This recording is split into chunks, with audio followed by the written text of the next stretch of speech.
Hey guys, this is Anita. Welcome or welcome back to my channel. In today's video, I'm going to talk about all the books I read in the last month of 2022. I didn't read much in December. I barely read in the last week. I finished only 5 books. One of them is a novella and another one is short, around 200 pages.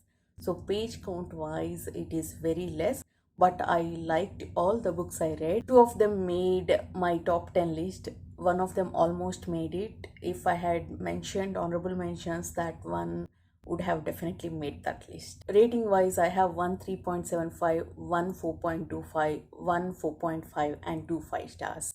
The first book I'm going to talk about is The Infernal Battalion by Django Wexler. This is fifth and final book in Shadow Campaign series. This is my least favorite in the series. I enjoyed parts of it. I gave this book 3.75 stars. There are some moments I like. I liked the ending given to the magic system and some of the characters, but I did not like the side quest in this book. I just did not care about that part, and I did not like ending given to one of the characters after all we have been through. But I still recommend this series. There are a lot of good battle strategies and good character work. All the books are around 500 pages and it is very accessible to give it a try. And the next book I'm going to talk about is Warbreaker by Brandon Sanderson. This is a standalone. I think he's planning to write a sequel to this book, but for now it is a standalone and I enjoyed more than I expected. I was a little worried because I read his Mistborn Era 1 trilogy. As much as I liked his characters and world, I did not like his tendency to repeat things, how magic system works or plot points. But that's not the case here. I'm really surprised and glad. I like the characters, all POVs. We follow two sisters, two princesses. One of them gets married to the God King, and we travel with these two sisters and learn the world with them. And we also follow this minor god who is reluctant to be a god. Sanderson tried to add humor with this character. Some of them were true on the face, but I really like this character. Magic system is very unique and I like the twists at the end. I really had fun with this book. My only complaint is that Sanderson took too long to set up the world to come to the final showdown. I wish we had come to that sooner. Having said that, I enjoyed this world. I hope we get a prequel story. I am curious about the events that happened before starting this plot. I gave this book 4.25 stars. And the next book I'm going to talk about is the fifth season by N.K. Jemisin. I don't know how to describe this book. It is one of the most unique books I have read. We follow a character called Esun in a small town. One day she comes back from work and finds that her husband had killed their son and kidnapped their daughter. So she starts her journey to find her daughter. It is told in second person perspective, which felt very seamless and it made perfect sense to the structure in the plot.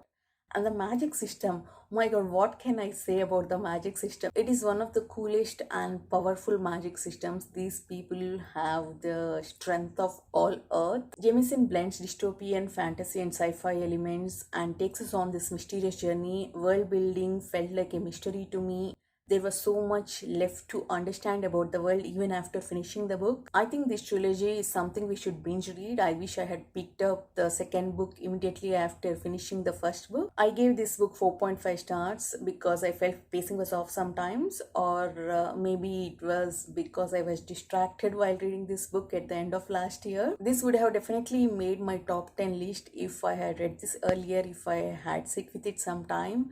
I think I would appreciate it more after reading second and third book. What Jemisin did with its structure and characters is impressive and definitely weird. And the next book I want to talk about is Augurs by Adrian Tchaikovsky. This is a novella by him. We follow Torkel, who is a son of the village head. One day their supervisor, who is an augur, comes to the village to collect taxes and something happens that kickstarts this novella. Torkel's life takes many turns from there. He learns about the power structure of the world and how and why augurs and humans are different and how slavery started in this world. And he finds himself in the unique position to bring change to the world.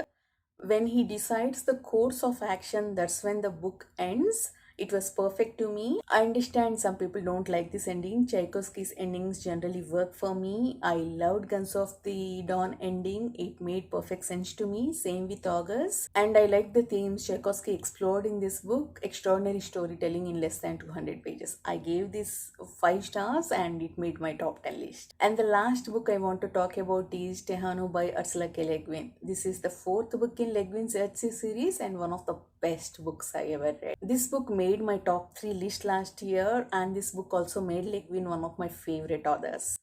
I had mixed feelings about this series until book 3. I was enjoying it, but it wasn't favorite as a whole. I loved book 2 Toms of Edwin, and I loved the character in that book, and I liked the exploration of freedom in that book. But in terms of character development, book 1 and book 3 aren't that great. World building is what shines in those books, but Tehanu changed everything. World building and character development are just incredible. We see some of the old characters and some new characters are introduced, and I like the exploration of themes, drama, and power. I liked every dialogue and every quote in this book. What Le Guin did is just brilliant.